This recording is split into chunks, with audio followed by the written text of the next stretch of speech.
you're about to see is an unreleased nerd video from November 2006. Now, after I did my chronologically confused video about the bad movie and video game sequel titles, I thought it might be funny to do one on the Zelda Timeline. Now, the Zelda Timeline has been the subject of debate, and Game Trailers already did their own retrospective on it. But what I wanted to do was do it my own style, go all like angry nerd on it. But in the long run, it really didn't turn out that angry. It was kind of hard to find things about Zelda to get mad about, without really forcing it. So I held off on releasing it for a while, and some new images were added in later. But now I think that the fans should see it. You want to see it, right? Yeah? So just keep in mind, Phantom Hourglass wasn't out yet. Twilight Princess was brand new. The anger level's a little lacking in this one. And most important, just don't take it too seriously. Enjoy.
I want to bring you back to The Legend of Zelda. This game was released in 1986 in Japan and 1987 in the US. At that time, it was the biggest, most epic game ever. It was more than a game, it was an adventure. It captured our imaginations and immersed us into the fantasy world of Hyrule. Link, Princess Zelda, the evil Ganon, and the Triforce would become beloved Nintendo icons for generations to come. There is a sequel to this game, released the following year, Zelda 2, The Adventure of Link. But never would we have guessed that this would be the only direct sequel to come, for the Zelda timeline will go backward, twist, split, or do anything but go straight forward. This left fans everywhere debating on what order the stories in the games take place. And back when Zelda started, nobody would have imagined the idea of such a complicated timeline. It's no easy feat to string together more than 14 games that generally have very few story connections and continuations. I don't claim to know anything, because nothing is absolute, and Nintendo has no official timeline explanation. I just want to give you a basic overview of how confusing it is. Originally, as we all know, on the Nintendo Entertainment System, there were only two Zelda games, The Legend of Zelda and Zelda 2, The Adventure of Link. The timeline at this point was very straightforward. Zelda 2 was a direct sequel, taking place a few seasons later, starring the same character Link, now a teenager or young adult. However, the Zelda in this game, who's under a sleeping spell, is reputedly not the same Zelda that Link rescued from Ganon at the end of the first game, as this Zelda has been asleep for millenniums. While fans waited anxiously for a third Zelda game, there never was a Zelda 3, but what we got on the Super Nintendo was a prequel, The Legend of Zelda: A Link to the Past. This game came out 4 years after Zelda 2, and it far succeeded our expectations. It went back to the original format, but made drastic improvements, adding a new Light World Dark World system, and making the game's plot much more involved. For the first time in a Zelda game, we are told the history of Hyrule. In the beginning, three gods of wisdom, courage, and power create the land of Hyrule, and leave behind a symbol of their power, the Triforce. It remains hidden away in a golden land, where legends say anyone who finds it, all their wishes will come true. However, it's found by a thief by the name of Ganondorf Dragmire, and because of his evil nature, it transforms him into the monster we know as Ganon, and the Golden Land into the Dark World. While he rules this Dark World, he also tries to take over Hyrule, but 7 wise men seal the gate to the Dark World and trap Ganon inside. Now that's all backstory. Now as the game begins, the evil wizard Aghanim has taken over Hyrule Castle, and uses the life force of the 7 maidens to break the seal to free Ganon. The 7 maidens are the descendants of the 7 wise men, and the last in line is Princess Zelda. The main objective of this game is for Link to defeat Aghanim and then go to the Dark World to rescue the 7 maidens and ultimately face Ganon. Now, on the Game Boy, we were given Link's Awakening, which was the first portable Zelda game. It seems to take place right after A Link to the Past, treating it as its own new series of games, or either ignoring the original 2, or I don't know. Now, let's move on to the Nintendo 64, the first 3D Zelda game and the biggest, most anticipated yet, the Ocarina of Time. To my dismay, this game was another prequel.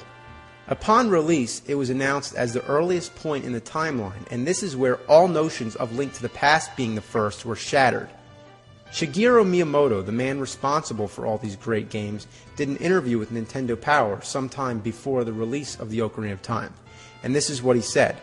Ocarina of Time is the first story, then the original Legend of Zelda, then Zelda 2, The Adventure of Link, and finally A Link to the Past. It's not very clear where Link's Awakening fits in. It could be any time after Ocarina of Time. Now, whoa, I'm nobody to argue. Don't get me wrong, I wouldn't doubt the man himself, but how is Link to the Past the last? I had a hard time accepting that any game would take place before it, but now it's the last? Well then, why is it called Link to the Past? If it was meant to be the end, why wouldn't it be called Link to the Future? Let's remember when there were only 3 Zelda games, The Legend of Zelda, Zelda 2, The Adventure of Link, and Link to the Past. Was there any doubt that Link to the Past took place before the other 2 games? Even the back of the box says it starred the predecessors of Link and Zelda from the NES games. As the game begins, Zelda telepathically speaks to Link's uncle while Link remains in bed. She says, "Please help me. I am a prisoner in the dungeon of the castle. My name is Zelda." By introducing herself in this manner, it seems to set the tone as a prequel. Link's uncle tries to rescue her first, but when he dies, he passes his sword on to Link and tells him basically he's the new hope. It's easy to assume that this is Link's first adventure, but with all the new games, it's all screwed up and open for debate. The title Link to the Past could very well not be referring to the character Link at all. While it's undoubtedly a play on words, it could be totally referring to a link as in a connection, a chain of events. So, what event from the past can it be linking to? The Ocarina of Time? Okay, fair enough, but one problem. To believe that means to assume that they already had Ocarina of Time planned out back then, and that's playing a George Lucas. So, what right do I have to argue with Miyamoto? I don't. However, I can offer 3 explanations to why he says Link to the Past goes at the end. 1. He was being interviewed, and he was caught on the spot, so it could have been a simple mistake. 2. Link to the Past was once a prequel, but its place in the timeline changed, so his quote somehow correct. 3. It's just a game, so who gives a shit? So, let's get back to the Ocarina of Time. While it has to be a different Link and Zelda, it definitely seems to take place at the beginning. In fact, it seems to take place during the imprisoning war of the Link to the Past backstory and the origin of Ganon. During most of the game, he's in human form as Ganondorf, and at the end, he actually transforms into Ganon right in front of you. In Link to the Past, Link is usually compared to the legendary hero of time, meaning he's carrying on the tradition of the old Link from Ocarina of Time, or that could just be a legend, whatever. Now, once I got over the fact that this is yet another prequel, it also involves time travel, which just makes it even more complicated. In a similar fashion to Link to the Past's Dark World Light World system, Link here travels between his childhood and 7 years in the future, where Ganondorf has taken over Hyrule. So, you get to play as both young Link and adult Link. Young Link basically skips over his childhood to become adult Link and defeat Ganon at the end. However, Zelda sends Link back to being young Link so he can have a chance to live the skipped 7 years of his childhood. Now, a second Zelda game for the Nintendo 64 was released, Majora's Mask. This one is a sequel to Ocarina of Time, but wait, not a sequel to the end where adult Link defeats Ganon, no, it's a sequel to young Link after he got sent back. So now, any speculation of Nintendo ever making a sequel to Zelda 2 is deader than shit. They can't even make a sequel that follows in consecutive order. Instead, they just keep going back, and then maybe taking a small step up again, and then back again. We have a sequel to the original, a prequel to the original, a sequel to the prequel, a prequel to the prequel, and a sequel to the young Link of the prequel's prequel. What the fuck? At this point, if you want to try to make any sense out of this whole thing, then you just go right ahead, but not me. At this point, I really didn't give a shit. So 8 years since the last game on a handheld system, Link's Awakening, 2 new Zelda games were released for the Game Boy Color, the Oracle of Seasons and the Oracle of Ages. These games, depending on the order in which you played them, took place immediately after each other. On the first playthrough, the villains in each game were General Onyx for the Oracle of Seasons or Varant in the Oracle of Ages. But if you played through each game a second time and entered a series of passwords from the Link system, you can get the real ending and actually fight the revived Ganon. These games, however, could take place after nearly any Zelda game. Some fans speculated that they took place after Majora's Mask because of the similar characters. Some said that they came between Link to the Past and Link's Awakening, and some believed them to take place at the very end of the timeline. Still others felt it was another Link entirely. By this point, the timeline had changed. No longer was a constant among all fans. But no matter where you wanted to place the Oracle games, the main theme of the series remained true. The Ocarina of Time era, then the Link to the Past era, and finally, the Legend of Zelda era. It's kind of weird to think that the early 8-bit games are now actually taking place at the end. But whatever, that was before this whole timeline thing happened. But then, it got even more fucked up. The GameCube Zelda, called the Wind Waker, was about a young Link on the Great Sea who has to rescue his sister along with the help of a pirate girl named Tetra, who's later revealed to be this game's Princess Zelda. This game was supposed to be a sequel to the Ocarina of Time. Wind Waker's backstory told how after adult Link had defeated Ganon, Ganon returned, but Link, he's now non-existent because he was sent back 7 years where he lives his childhood as young Link and Majora's Mask picks up. So he basically disappeared from the present time, but now that Ganon's back, but with no Link to fight him, the 3 goddesses of Hyrule flood the land, sealing Ganon and the kingdom beneath the Great Sea. So, this is our big problem. Hyrule is flooded, so this game would have to be the end. Nothing could happen later if Hyrule's still flooded, unless somehow it gets unflooded again. So now, when debating the Zelda timeline, you usually either believe in one linear timeline or a split timeline. There's no generally accepted splittist or linearist theory, and yes, people who believe in a split timeline are called splittists, and people who believe in a linear timeline are called linearists. It's sort of like Trekkie and Trekker, except even more nerdy. A year before Wind Waker was released, another game was made in the series as an add-on to the Game Boy Advance remake of Link to the Past. This was the first multiplayer game in the franchise, The Four Swords. At this time, some fans believed that because the game was so radically different from the others, it didn't count. However, the idea it didn't count was quickly debunked on the grounds that it was nothing but an excuse not to think. Since this was largely a sub-game and the map was really just a basic setup of land with no true meaning other than to separate the 3 levels, most fans didn't consider it an important part of the timeline, and that it could go anywhere, although it was largely believed to either take place sometime before the Ocarina of Time or after Wind Waker. However, its significance greatly increased when in 2004 a second game in the Four Swords sub-series emerged, Four Swords Adventures for the GameCube. Although the Wind Mage Vaati was the primary villain of these 2 games, Ganon made an appearance at the end of Four Swords Adventures, having been reincarnated. This was when the timelines really took it in the ass, as many more possibilities were opened. Then, the Minish Cap, also on the Game Boy Advance, is involved in the Four Swords saga as well. It tells of the origins of Vaati and the Four Sword, and is mostly believed to take place at the beginning of the timeline. That's right, another fucking prequel. How far backward can we possibly go? Maybe eventually it'll go back to Link and Zelda being the Adam and Eve of Hyrule, or it'll go back to the creation of Hyrule when the only life forms are microscopic. Micro Zelda. Maybe they'll make that game.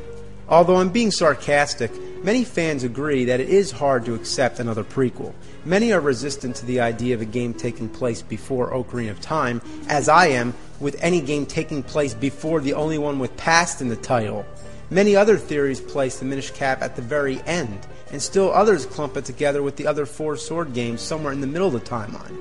Others speculate that the Four Swords are their own separate series.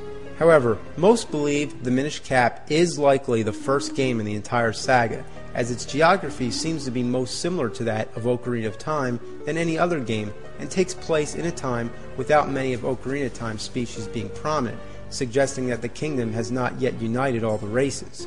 That and the lack of the Temple of Time suggests that it falls several generations before the Ocarina of Time. Not to mention, it explains how Link first got his hat. But like any theory, somebody always finds a flaw. For example, moblins are in the game, and moblins are the pig-like soldiers of Ganon created in his own image. No Ganon, no moblins. Or is it possible that Vaddie is also capable of creating moblins? Well, this one's up in the air, like dog shit shooting out of a cannon. Now, Twilight Princess, the latest Zelda epic on the Wii, seems to have no obvious spot in the timeline, but it kicks so much ass it makes you forget about it. Everyone has tried very hard to understand how these Zelda games could be logically and chronologically connected. And I swear, some of you have memories better than Dustin Hoffman and Rain Man. It's true, Zelda fans can recall countless character quotes, game prologues, and instruction manual text to back up their arguments. That's impressive. The fans clearly have a love for Zelda, and that's what drives all these theories about the Zelda world, because the games are so good, that's what makes people care so much. But let's stop for a moment and look at all these games as a whole, mainly the earlier ones. If there was some sort of a concrete storyline, a planned out logical order in the Zelda universe, it would be there clear as day. The creators of Zelda didn't think about a timeline. Now, because of pressure from the fans, Nintendo sometimes tries to inject things from previous games into newer installments, attempting to tie some of them together, but there isn't a sturdy foundation to do so. It's a puzzle that can't be solved. Look at it. It's a gang-raped, bitch-slapped, broken-down fucking mess of a timeline. No matter how hard the fans try to piece it all together, a new game comes out that just defies everything. Zelda started out as just a little elf kid running around stabbing bad guys, and it was a classic little adventure game, but today it's a juggernaut and has a cult following that's out of this world. That's why we've seen Zelda characters in Soul Calibur and Super Smash Bros. Where does Super Smash Bros. Melee fit into the mix? Link, Zelda, and Ganondorf are in the game, so why ignore it? It doesn't count, right? Well, excuse me! What about the cartoon? What about the games on the Philips CDI? There is Zelda, Wanda Gamelon, Link, the Faces of Evil, and Zelda's Adventure. And hey, Princess Zelda actually plays a bigger role in those games, so why don't you count those? Maybe because they suck diarrhea shit from an asshole fountain? But that's beside the point. The point is that the true heart of the Zelda games is the gameplay. If you can't enjoy playing the game, you won't enjoy the story and characters anyway. The end goal is that the game is fun, challenging, has some unique twists, and is a satisfying experience. So, instead of looking at all the Zelda games as a whole, you have to look at each one separately. After all, that's the way they are developed. It's not as though Zelda is like Lord of the Rings. Each Zelda game is a different legend and a different experience.